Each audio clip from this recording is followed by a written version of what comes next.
Kayong dalawa. Madam, Saan kayo pupunta? Ah, Ha? Asan yung pera ko? aray ko. Di ba meron ka sa akin utang? Nakalimutan mo na naman? Ah. Asa na? Ay, wait lang. Akin na. Hindi, madam, kasi papunta kami sa police station. Meron kaming batang tutulungan.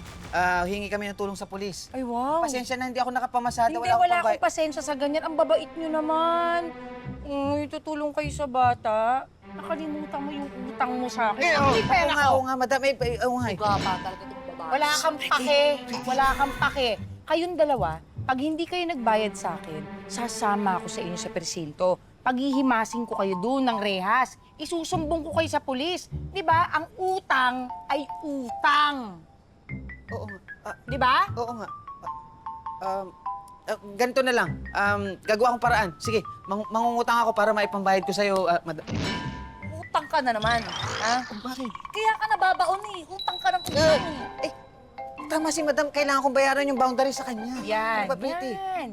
Mabuti naman alam mo, Oka. Hindi ka naman palatanga. Hindi ka gaya nitong epal na kasama mo. Filingera. Kala mo ang daming alam. Mukha namang paa. Paa! Paa? Paa ako! Ako mukhang paa? Pretty, Ha? Pretty, Ako wag. mukhang Si paa? madam, si madam yan. Oh, Ha? Mema. Sorry. Mema, narinig ka? Pretty, Pretty. Mema, Pasensya na, Ano pasensya. yun? Oo nga. Sasabihin ko yan. Hindi. Bakit mo Aray ko, yan? aray ko. Ikaw? Andali. Ano? O bakit? Andali. Pretty, Pretty. Pikon. Talaga, Sorry, talaga. nakabayad Masuga ka. ka. Tama. Pikon.